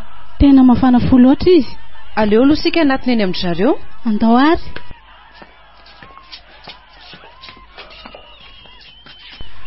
Fa inona no mampitanondrika anao ry Fandrava? Ny zanako reserlefina. Ahoana no andrisiko lahatraro fa tafiditra anatin'ny fandritra angezabe ne izy. Maninona nefa raha andeha anatona antsika eny zareo? Iny manatona azy iny koa ne kapitaine Larissa sy lieutenant Zoe, dia io tazako ihany koa colonel Silova. Tsy mety zany lefina. Mbola mafana fo loatra zareo ka sao hiteraka fahamaliana aminay mianaka eo indray. Dia inona no ataontsika? Andeha aloha tsika ho any amin'ilay trano mipetrako e. Dia anita izay atao. Tena mavesatra be izany loko izany lefina. So dia tokony hividianana fanafody aloha anaoko. Andao ande fa tsy manina e. Andao ary Fandrava.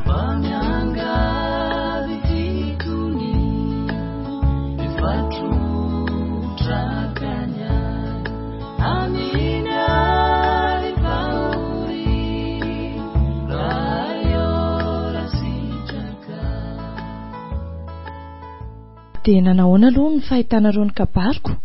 Efa tena mety akia, sady tena hita hoe resy lahatra ny vahoaka. Ahoana kiry izy mirahavavy ny fahitanareo azy? Marina ny volazany haingo tiana teo nefa ahoana ki? So dia mba tokony mijery hevitra hafa ary sika mba hahafahantsika manao ny tolona nefa tsy misy aina latsaka intsony. Tsy mahazava amiko izany kapitaine. Raha tsorina ry felana dia maninona raha manaraka ny hevitra inga mandravamanina rainao sika? Fa nahita azy anganareo?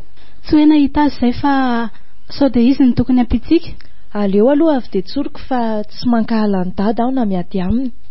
Fa ny fomba entiny hanohizana ny tolona kosa no tsy arahanay mianaka. Nefa naka na ilaza amiko azy ianao fa tsy miady na tsy mifamaly aminy. Inona moa no mahatonga ny olona roa hiady tsy ny tsy fitovizan-kevitra? Ka na hoela na hoaingana mety ho tonga amin'izany ihany nareo mianaka. Zavatra roa samihafa kosa izany mon colonel. Mbola tanora saina nareo ka ny ampipody izy toerana indraindray manosika anareo e. Jereo reny fanambarana ataon'ny filoham-pirenena halina reny. Efa endriky ny fiantsoana antsika hiara-asa aminy reny e. Dia ahoana izany ireo rehetra namotika ny fiainanay mon colonel? Avela fotsiny amin'izao any satria famela. Dia izay rehetra efa namon'olona teto amin'ity firenena ity koa dia mandeha mandositra ny velany ihany, dia rehefa avy eo miverina amin'ny fomba tsy fantatra eto an-tanindrazana dia avela eloka amin'ny fampihavanana sy fifamelan-keloka dia izay. Rehefa avy eo koa mahazo toerana indray izy dia hiverina amin'ny fomba fanao indray avy eo. Ekeko ane izany ry madimozay laingo ity ne. Saingy sao hevitra hafa ny tokony hizorantsika mba tsy hisian'ny aina afoy intsony. Mazava izany mon colonel. Raha ny fahitako azy dia mitovy ny tanjona tiako tratrarina, fa ny lalana hatongavana no samy hafa. Amiko aoka izay anoho izay efa nataonay aloha, fa ianao kosa afaka manampy any dada. Every tsara ry felana. Mety fototra aminao ihany ane io amin'ny farany. Vonina izak'izay nataoko a. Ary mbola veriko fa tsy manam-potoana eritreretana ny mbola hiverindalan'ny izany intsony a. Mandroso. Very sy dadamily reto a. Izany very matony. Tena izy reto tonga reto ka. Manao ny matony? Salama tsara ary vao maika tenao salama aza noho izao fahatongavanao zao. Matony sy ny sanginy tsy mety ritra io a. Salama aby vagnareo. Salama re tadamily. Mandroso. Vero, tonga soa kira zandro malala? Malahelo anareo a. Inona ary ty ranomaso mirotsaka ty? Zany eny nanafarako anareo mianaka hiakatra ty e. Okizay. Ny zanako marina. Manakory ianao mamazavy? Zao e. Vero a. Oka ho azay. Efa mihaona sika zao. Tahaka izay aho niaraka taminareo ihany. Fa inona nefa mahatonga Vero miteny an'izany? Miady foana ny saiko isan'andro, isan'alina. Resaky ny olona tsy tiako manefa mandreraka. Okizay ho a. Efa eto anilako ianao zao. Foano any amin'izay zany resaka tsy miteraka tombontsoa zany. Rehefa milamina tsara ny zavatra rehetra dia ampahafantarintsika an'ireo mpanenjika anao ireo fa ianao ny veromanitra ka anome hanitra tsara fofony io tanàna Soamahatamana io. Dia tonga soa re dadamily a. Misaotra anao anaka. Ko manakory aby ianareo aty? Zao hitanao salama tsara zao. Mpiara-miasa amintsika daholo ireo hitanao rehetra ireo. Oaly ty e. Tavero a. Elaely zany a. Manao ny John? Zao salama tsara mahitanao zaoko. Tsara zany. Ela Vero John tsy mahita fa lasa metimety zany Vero zany a. Io indray matony. Olona efa mainty mifotaka sy lany ranonandro isan'andro zao ka eo no. Oka aloha ajanontsika zany fa rehefa aveo sika manao resam-pianakaviana e. Ndao ary sika hiresaka teny hevitra aty fa mbola mety hevitra ry zareo. Misy boka fenga ao amin'ny bebe ao. Marina k'i zany ry Vero ary tena izay mihitsy ny tsy afoizan'Andria. Aloha mihitsy aloha zany mba nampy azy e. Sa ahoana ry felana? Mandeha ana ary e. Sao mitomany eo koa io matony io. Nao a. Mandeha ana ho fa miandreto letsy a. Ataovy mahery ny kafe a. Dia mba natero ary zay rehefa mavita nareo a. Yo. Naso tsy fiverenan'ny mandravamanina zao zany efa mampieritreritra e. Raha ny filazan'le miaramila nahoina eny moa ny kolonel dia toa hoe miaraka any le filasinga mandravamanana. Marina mihitsy zany ka vao ndresaka tao an-trano tao mihitsy aza zay omaly. Ahoana? Fa fotoana nanahoana zany nahitany lefina azy. Hitanareo ary zany. Za mibetanareo nefa zany ary no atao lefina. Tena mba mahagaga indray zany a. Zany hoe raha ny fahazahoako zao zavatra zao ane zany dia iraky dada andresy lahatra ianao e. Tsoriko aminao fa matoa mbola tonga nanatrika ilay fanambarana nataonao teo iny dia satria tsy resy lahatra ny resaka nataony tamiko. Ela be zany a. Mila manapa-kevitra sika fa lany fotoana eto fotsiny. Aza adino fa efa niteny eny filoham-pirenena fa hanao fifidianana alohan'ny fotoana e. Ka izany mihitsy no aton'izany hevitra zany. Tsy afenina aminao mady miselifelana fa mandeha ny resaka amin'ny fanohanana indray kandida amin'ny fifidianana manaraka. Ka sao anao alefa tsika ny fijery. Mihasarotra tanteraka ty raharaha ty a. Zao angamba noho izy. Andeha satria mbola betsaka ny asa miandry ahy.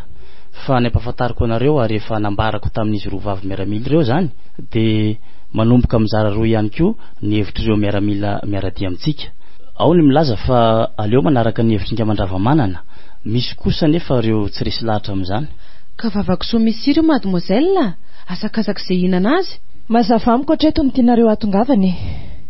Saingy raha mbola betsaka ireo manaradia dia manohy ny ady mbola tsy vita koa. Izay ary fa miandro ny fanapaha-kevitra zany sika. Na izany aza nefa jereo ihany izay misy ny lehibenareo fa aza variana amin'ny resaka mbola latabatra fotsiny eo. Misaotra betsaka moa ny kolonel tamin'ireo formation nomenao a. Tsy misy isaorana zany zany mpiara-miasa ane sika. Ka ty aleo mandeha amin'izay koa sika. Sa mety mbola misy zavatra ilainao anay ve mademoiselle? Tsy maninona fa afaka mandeha ary aloha nareo. Mifampiantso eo ihany sika. Izay ake dia mba jereo moa izay marimaritra iraisany. Eny mandram-piaona dia misaotra tamin'ny fanotronana teny ankadimbahoaka. Tsy misy isaorana zany fa asa tokony ataonay raha teo reny. Afaka manatritra anareo viahy. Sa mbola tesitra amiko zo. Na hanatrahatra any an-trano izy ianao tsy maninona. Malalaka ny lalana.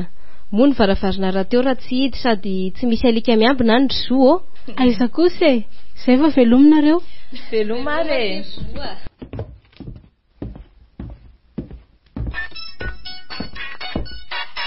Tena ilefiny ty miantso ty. Karaiso kia. Allô, manahoana lefina? Manahoana anao Raingitina? Fa aiza lahy, tena tsy mazava aminay mihitsy a. Mba meo amin'ny felana raha ao izy. Misy zavatra tiako ilaina azy. Io ary izy. Ity hony fa indriny tadiaviny. Lefina. Marary ety amin'ny ACRA fandrava ry felana. Marary eny amin'ny ACRA? Fa inona no mahazo azy? Lava be ny fanazavana fa nambaran'ny dokotera nandray azy fa reraka be izy. Dia manahoana nefa izy ao? Tena reraka. Torana tsy nahatsiaro tena mihitsy izy teo fa navoaka ny dokotera dia izao miantso anareo izao. Fa naninona ny raiko e? Tsy misy vola ve any aminy any? Tsy misy any. Na inona ry felana hevitra tsy hitovizana, tsaroa farainao izy. Andray ve no ampahafantatra anao an'izany? Misaotra lefina. Izao ihany aho dia andeha eny. Izay ary. Rehefa tonga nareo dia antsoa ihany aho. Fa marary aiza hoe kiry felana? Fa inona ary ty ataondry ity fa misy inona e? Ty ary tompoko ny kafe.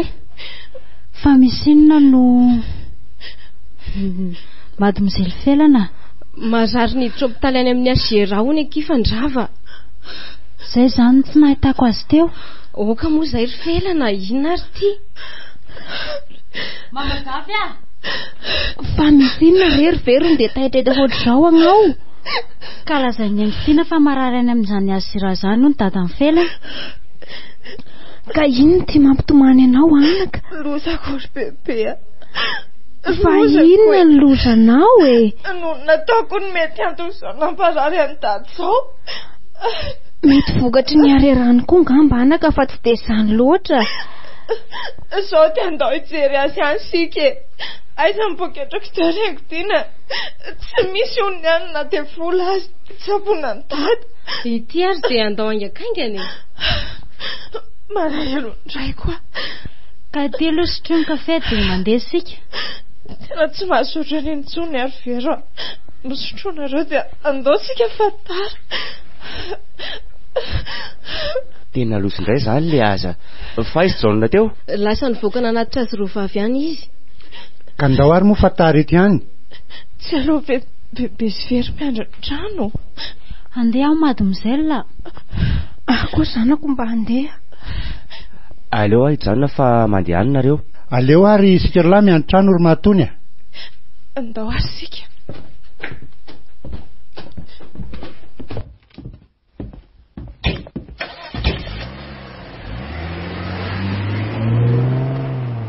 Oaly tia. Fa tsy felana ve ny lahy siny? Felana! Andraso e! Fa ahoana ary zany le tia? Fa inona ny dikan'izao ry mahatony a? Niantso teo lefina fa miditra hôpitaly amin'ny ACRA hony fandrava. Oay le tia. Fa naninona ity zany? Samy tsy mahafantatsy izay fa zareo lasa an'iny. Grave zany le aza.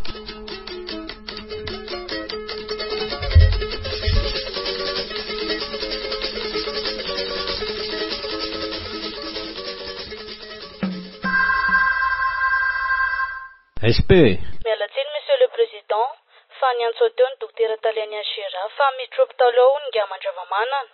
Zany ve? Dia nanahoana hono? Ka mbola tsy matsaro tena hono izy. Antsoa io dokotera dia ampitiro amin'ny linina ato amiko. Voray monsieur le président. Oui. Ay. Manahoana dokotera? Mba te hafantatra ny mikasika ilay monsieur mandravamanana izany aho. Nefa tsy dia misy atahorana ny aminy. Tsara izany e. Eny e, mety reraka loatra izy. Ka ataovy izay fitrapoana rehetra amin'ny ferinangana ny ainy sy ampatanjaka azy. Zay a. Tovolahy anankiray no nitondra azy ao. Ay, mpiambina azy zany e. Ka izao mety ho avy eo ny zanany hamangy azy dia mba teneny izy fa mila fitoniana io rainy io. Misy mpiara-miasa amiko asaiko mandeha any izao dia izao aloha hijery izay tokony atao. Fa tandremo dokotera fa tsy mahazo mitranona amin'ny efitra misy ny marary izy raha tsy misy mpanara-maso ao izao dia alefako any ry zareo ndao ary dokotera.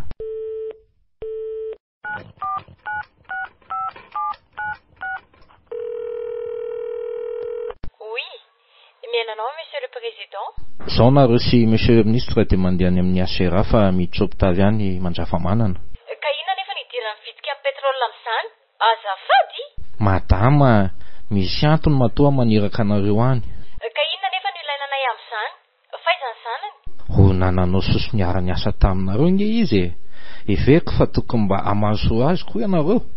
Everiko fa misy zavatra ilain'ny talehanareo any avy amin'ny mpitondra fanjakana.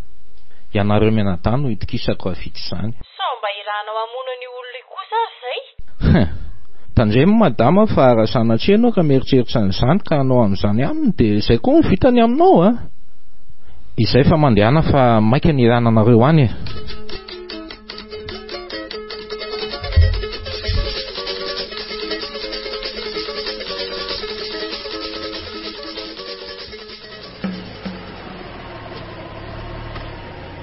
Efa io miandro io lefina.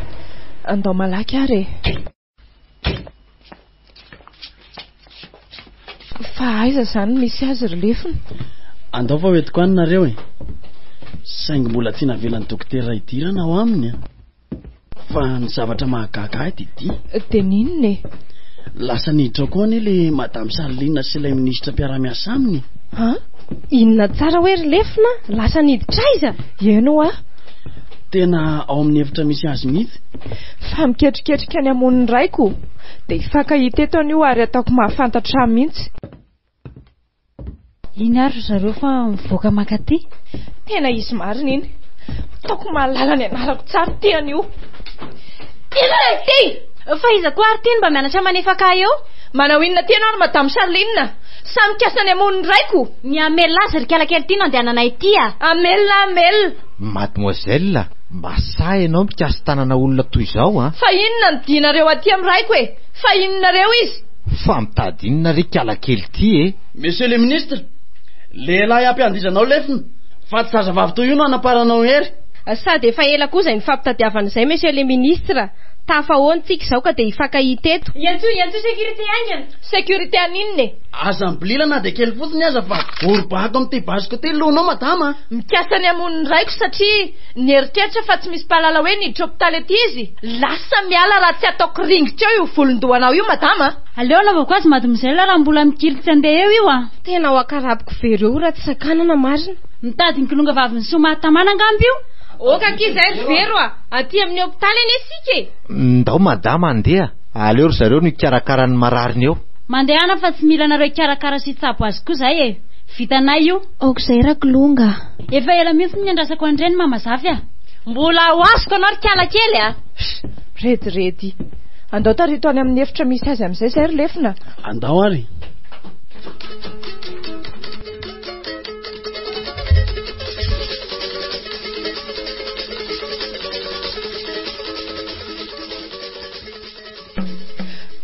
Oka kizay ry felana, mbola mitsabo ane isika. Tena nanenenako kirengo tiana. Aiza ny tany alehako raha sanatria ka misy mahazo an'io dadako io. Felana, tsy misy atahorana mihitsy ny aina araka ny nambaran'ny dokotera teo fa reraka fotsiny izy. Aok'izay zany zanako izany. Mivavaka ny tokony ataontsika fa tsy manotoy izao. Bebe tsapako fanonona ataoko sy ireo namaliko any dadany na tonga izao aretina mahazo azy izao. Inona ny tokony ataoko fa te hifona sy andadilahy teo an-tongony a. Raha izay anao mpiverina aingana ny ainy tsy vitako ny andao azy rery eto amin'ny hôpitaly. Efa nilaza ny dokotera ry felana fa tsy ho ela dia ho tafaverina ny heriny. Mademoiselle, maninona no mitady ho resin'ny famoza-po ny hery feny fanantenanao aminao ka nahafantarako anao hatramin'izay? Felana ilay zazavavy nanana herin-tsaina sy herim-batana ka nialokalofan'ny orainy tratran'ny aretiny io ankehitriny. Felana ilay efa nianina teo anatrehanay sy ny vahoaka ny somahatamana fa ho mpiaro an'io fandrava lehibe sika io na amin'ny mora na amin'ny sarotra. Felana, ady sarotra anatrehantsika ankehitriny. Misangana ianao reseo amin'ny vavaka ny akiviana sy ny famoza-po mitady sisika andresy ao anatinao. misaotra betsaka kirifero na izany aza te fona amin'ny dada tsy maintsy zavatra nataoko taminy. Andao sika rehetra hiditra ao amin'ny efitra misy azy ary hiaran-toalika fa disy teo anatrehany sika. Na ianao koa sary bebe miangavy ianao andao sika hifonany amin'ny dady. Andao ary anaka, tena tsy mazava amiko izao fisehoan-javatra izao relefina. Fa inona marina ny seho taty ka nahatonga izao fonana goavanaka sain'ny felana ataontsika izao? Lavabe ny tantara ry vero a. Andao aloha hiaraka hifonao aminy tsika dia rehefa avy eo tantarako aminao.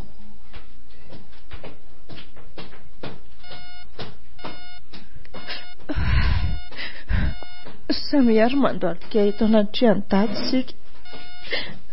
Za kosa hifona sy hivavaka ho azy. Dada malalo, sanatria karaiko tsy tikanao ka nanaovako ireny valiteny sy didona ataoko taminao ireny. Tiako ary tiako loatra mihoatra ny zavatra eto ambonin'ny tany ianao ry dadako.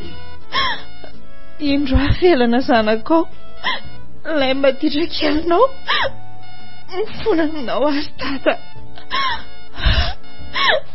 Eto bebe sy ireo rehetra nahita soa taminao, mamelana rehetra ary dada.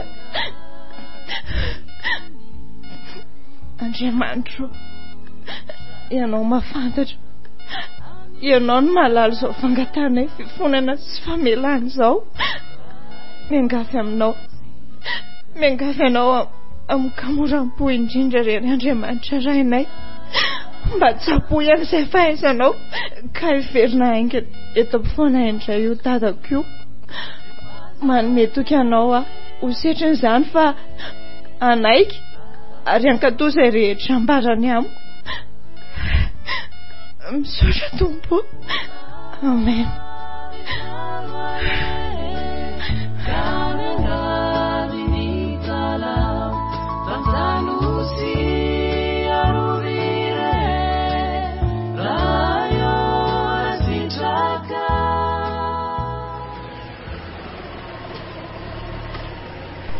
Aleo aloha jereko ny efitra misy azy tompoko. Malaky ary ianao e.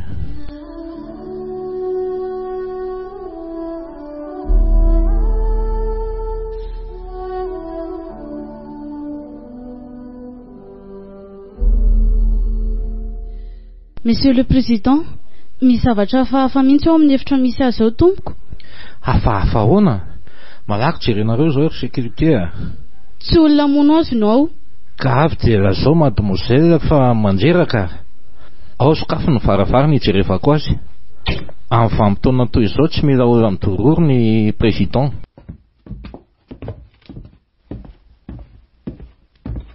Hitanao io? Ny zanany sy ireo mpiara-miasa aminy io mivavaka sy mifony eo aminy io. Bon, mila miandry eo ivelany sika.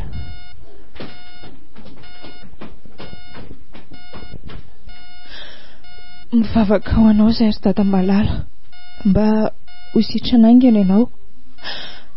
Ary na ohatrinona vola olaninana sy tranana anao dia ho ataoko izany. Felana, ohatry ny tazako teo any filoham-pirenena. Tena izy mihitsy ny tonga teo iny. Dia aiza izy? Filoham-pirenena hoe relefina? Eny ry vero a.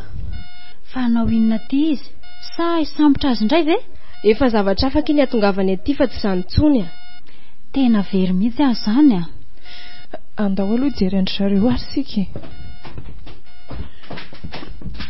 Io miandry io izy. Monsieur le Président, marary indraiky tompoko. Sika sy ianao no antony izao namparary azy izao. Ianao nefa mbola manan'olona maro be. Fa zaho kosa sady izy rery no androko sy ankinako eto an-tany tompo. Mademoiselle Felana, tsaro fa fitiavako ny rainao no antony atongavako ety amin'ny hopitaly.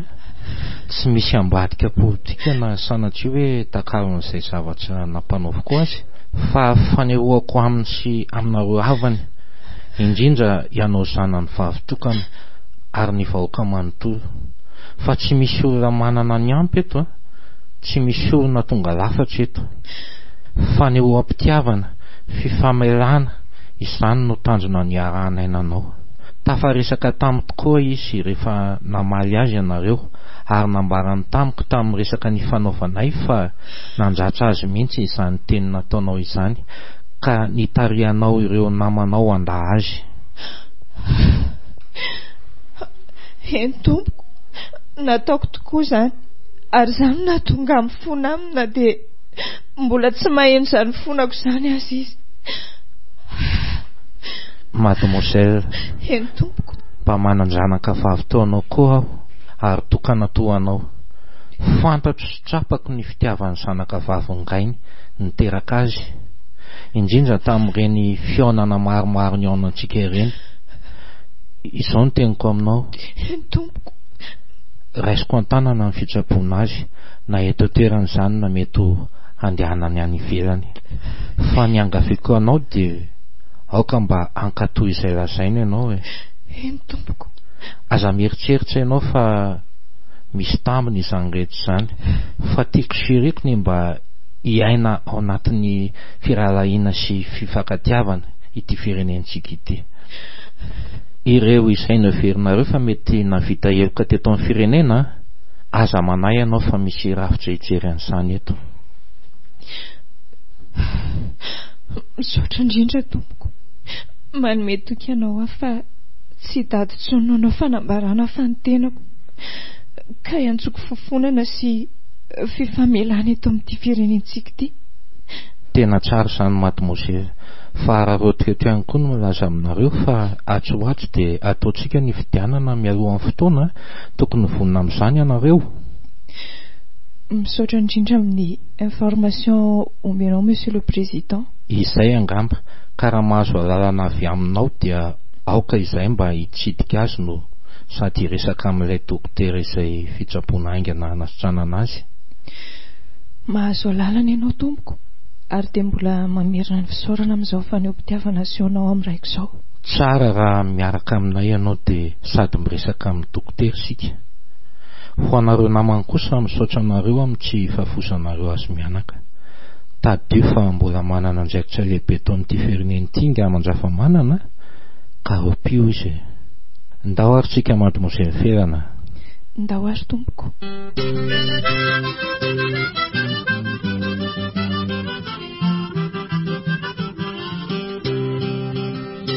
Renareo teo ny fizarana faharoa amby roapolo tamin'ilay andia tantara, nampitondraina ny lohateny hoe Nofiky hono, sanganasany Simon Menjanahary ary nolalaovin'ireo ekipa mpilalao tantara teto amin'ny radio feo mani Ambositra, nandrindra sy nandray feo naina Rakodondranaivo, nana totosa Simon Menjanahary.